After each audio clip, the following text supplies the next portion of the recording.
First time in Bangalore, and I felt it's worth coming here after rejecting the other two invitations for the similar TED talk. Felt so great to be here. And the topic is so fitting, the road less traveled. And especially when I'm given an opportunity to stand amidst people who are young, because I'm also still young, who thinks like me, who has the same desire as me. We share the same frequencies, the same wavelength of thoughts. We all are young, so we believe that we can bring certain changes. In the world that we live, we can have positive energy, we can influence people around us. Exactly, that is why I feel so elated to be here amongst all of you this afternoon. We're here this afternoon thinking that we all can create history. Am I right? Histories are created by those people who says that enough of histories. Let me break the traditional rules, the traditional guidelines of history, and let me make history on my own. I think we all have the energy, we all have the same feeling to say that I'm going to make a history on my own. Now, when we choose to travel this route, I'm in a completely different profession, like different from the other speakers. I work in a government sector. So let me share this, what I believe in. When we say that we're going to take this particular decision, what we really want to do, we always think of how we're going to go about it and what are the things that we need to get it done. I think for me those are not as important as this. The reason why we want to be doing things should be made so clear and strong that the how and what parts consequently follows. If the reason is made so strong, believe me friends, the how and what part, which, whom, all will follow. Let me share you from my life's experience. You know, this is the picture taken, one of the pregnant lady was to be taken to the nearest hospital for deliveries. So 4 or 5 guys have to carry her on a bamboo stretchers. People still lives in this world, you know. Let me share you, becoming an IAS may not be everything for lots of people, but for me, it's been a long life cherished dream. Let me share from my life's example. For me, becoming an IAS, sitting under a thatched roof, licking with 7 other siblings. People say it's impossible. I never thought of how does it take to become an IAS. Rather, when I thought of becoming an IAS, I probably did not know what full form of IAS is. But I used to see my deputy commissioner roaming up and down this, you know, in my town. That's how I say I want to be an IAS officer. The reason why I want to be an IAS is this. I've seen and I've gone through so much of hardship in life. And if I can be a solution, however small it be, let me become one. This reason was so strong in me. And today, becoming an IAS, I'm already in the service for the last 4.5 years. I'm glad. If I wanted to do 100 things, today I'm happy that I'm able to do some 60-70% of it. 100%, you know, for those of you who are engineers, know that 100% efficiency in any machine is not possible, right? In the government sector too, you will not have 100% efficiency. So that's what inspires me. I probably knew how to prepare for the IAS when I landed up in Delhi after studying in St. Stephen's. Then I started my preparation. But the why part of why I want to be in the IAS was so strong. Now, while taking decisions, friends, these are not borrowed ideas. This is what truly holds true in my heart. I think it's very important to take decisions based on what you truly believe in is right. Do not be bowed down so much by people who say that you cannot do. And do not be lifted up so high that you forget everything down on earth because when people praise you. you know deep down in your heart, you know what you want to do, and you're gonna get results out of it. When you take certain decisions, friends, you're gonna be going through criticisms. If everyone starts clapping their hands saying that, go for it, great. Sit over, think. There can be two things. The people who are praising you either really love you and really care for you, but believe me, this world is a very selfish world. Not everyone loves you. Or the other opposite end could be, people knows your potential, your ability. And now what you want to become is so small that they want you to end up achieving the smaller things. So in both cases, go back, sit down, and think over and give your thoughts to it. I think this is very important. Criticisms, be never let down by criticisms. Go forward. If you truly believe that where your calling is. Now, setting a limit to your dreams. I want to say this. When you decide to do particular things, never ever be limited by what you are today. Look beyond. Raising up from a village school, had I wanted to just not look beyond the condition that I was placed in, I would have landed up to be nowhere else. I would have never get to see Bangalore. Right now, you might be standing right on top of a diamond field. So please never set a very small degree or small targets because of who you are today. But start from where you are today and set a bigger targets, bigger dreams. Today I'm an IAS officer. I'm very glad. But I still look forward to work in the government to achieve the highest possible level. If God willing, maybe the Cabinet Secretary to the Government of India. Why not? This is possible.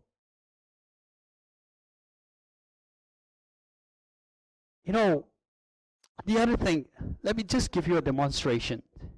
Suppose I mark here to jump from this particular point to the other point by just marking 2 feet. I don't need to even run. I just have to step. 2 feet are done. However, if I set from one corner to the other to jump across, I would rather take out my shoes and put more effort and run from the other corner. It's exactly the same thing. When you set a bigger targets and a bigger goals, you gotta put more efforts into what you want to do. Now, dreaming beyond self is very important. And I always used to wonder why people who are so successful get into drugs. Why do they commit suicides? They have all the money in the world. They have the best of the cars. They have the best of the houses. I always wonder why. Despite of this, they say life is enough. I think it's very important to dream beyond oneself. Stop thinking that, it's for me, I, and myself. I think it's time when we start thinking about the people around us, how your particular achievement of that goal is going to impact the people around you. I think that's what living life really is. We've heard from the other speakers who are doing so many works that influences people around them. I think this brings them joy. There are very few people like Nelson Mandela and Mother Teresa, these days. People are selfish. But if you do not include people around you, in the end of your days, when you think that you have achieved everything, you'll find that you're quite empty. I'm going to be sharing all of these principles later when I share a little bit of how we get the road done.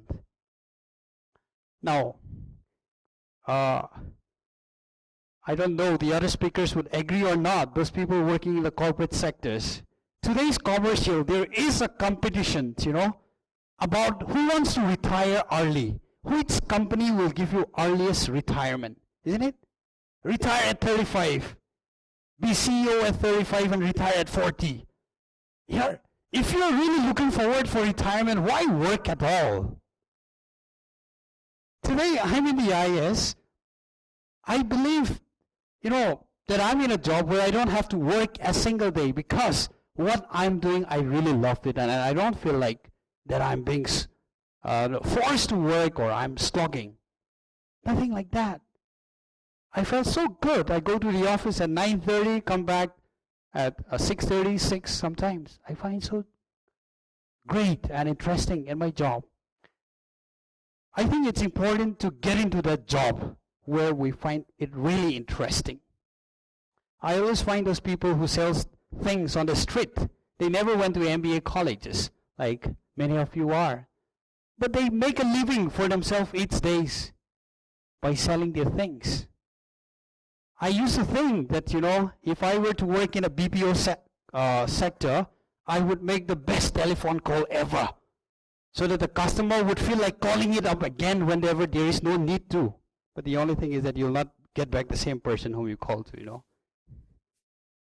Meaning to say that I think we have to get into the job like that gives us happiness, that we feel like doing it over and over again. I think this is very important. So when you do things, what you really want to do, be crazy. This is very important. Give everything that you can. The next thing, be passionate. The last 2 weeks, I watched 2 movies that really gave me a good lesson in life, for life, The first one, I'm a Katrina Kaif fan, so I watch her movies. So when she was asked to dance in front of Amir Khan to get her through the audition, Dhoom 3, the way she danced, amazing! That Amir Khan could not take off his eyes for 1 second, right? She was so crazy. She did it. However, in the second movie that I watched, The Wolf of Wall Street, the underdog. Now, when you start doing things to achieve the things that you want to, never forget these rules. That there are certain rules that the universe, that the government, or the people have introduced. Do not violate them. Leonardo did everything to get rich. He started evading taxes. He wanted to bribe the officials. He landed up in jail. Life is too short, yeah? Why go to jail? So these are the great lessons I learned. And it taught me a lot. Be crazy, be passionate. Do what you want to do. Give your best. But know that there are people around you. Know that there are certain laws that you have to follow. So these movies were a great lesson learned for me. Now, how each of these things that we just shared gets connected into this road project. I don't know whether you're able to make out. I'm the one sitting there just next to the empty chair. This road project, the same road I have walked as a kid. I know how painful it is to walk for 2 days on foot, 10 hours or 12 hours each day, just to get to the district headquarters for better education. Now, let me first tell you this, the paradox of the project. This project was done in a place where there's no electricity, and you get a telephone network only on some certain isolated hillocks where there are telephone networks. Forget the internet. But most of the funding was through Facebook. So this is the paradox. People could not believe it. How? Now, I did not need to explain to them why we need to get this thing done. The how and the what part, we never even thought of it before.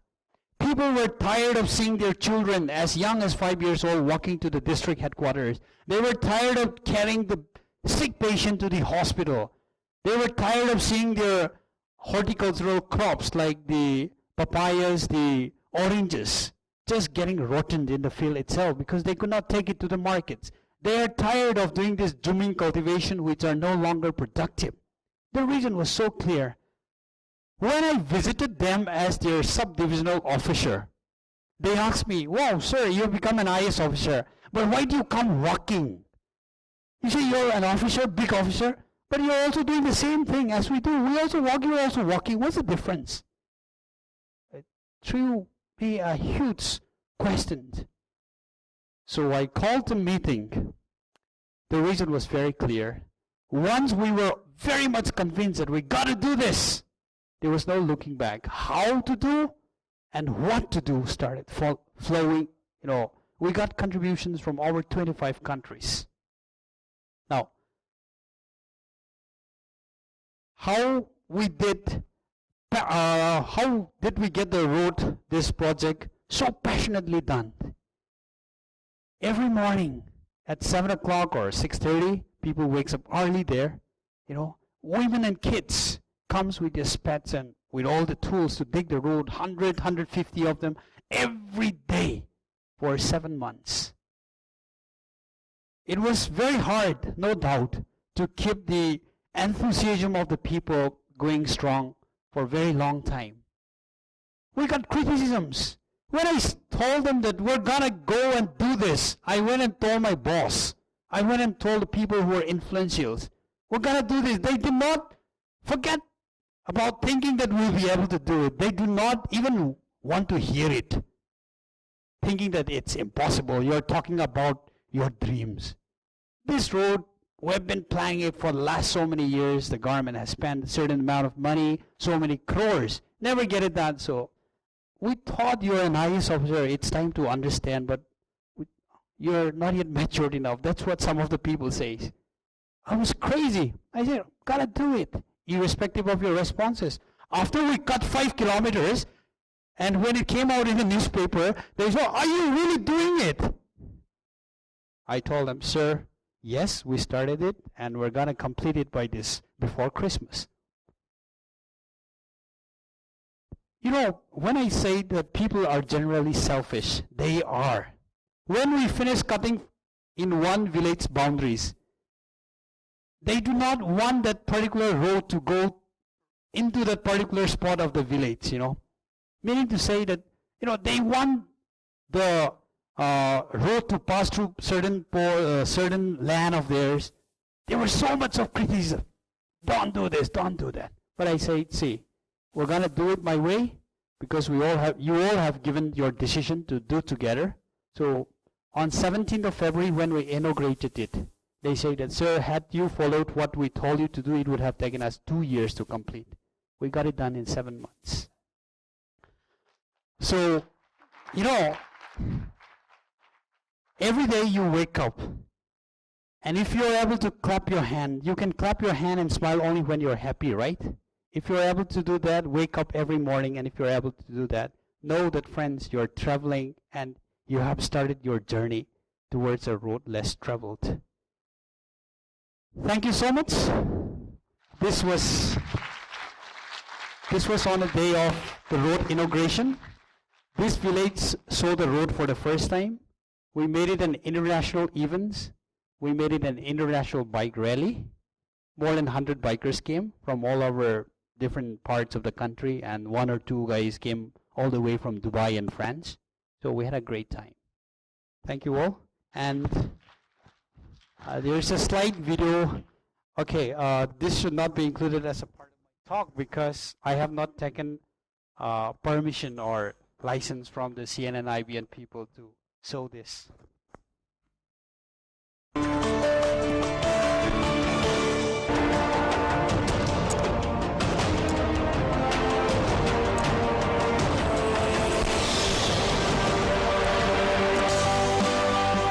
Armstrong Pame is probably mad because only madness can define the resolve of this 28-year-old IAS officer to build a road that connects Tamenglong in Manipur with Haflong in Assam without any government help. I feel that once this road is done, the dependency on the government, their poverty, their health issues, their education structure, everything is gonna shoot up. The distance is more than 100 kilometers. Armstrong's plan is to build 40 kilometers. He has already spent 20 lakh rupees on the 20 kilometer that he has built. This bridge was made in 1970s. And in the deep jungles of Manipur, people are optimistic that life will be simpler once the road gets going. Since the time of my forefathers, they have tried to build this road. Finally, it is happening. All our living condition, our difficulties and hardship will be gone. But there is a method to Armstrong's vision and madness. As a part of a Naga tradition, he has distributed salt in the villages in this hill district of Manipur. The villagers have repaid him with cash and their unconditional support. The villagers, we pull in whatever limited resources we have, just to make it, to let the four-wheel vehicle fly, and just be motorable for namesake. Now we are requesting the government to come in a big way to make a bigger, better, all-season road. These people united in their song remain the secret weapon of this project. As work is happening on this road that has caught the imagination of the rest of the country, it is determination and faith more than anything else that stretches the idea of this road beyond development. It also promises to connect and get closer people of the Zeme community in Assam, Manipur and Nagaland. But at night, as the Zeme Nagas dance in the honor of their SDO, it is crystal clear that in this corner, Armstrong reigns supreme. With Orijit Sen in Tousem, this is Amit Bosch.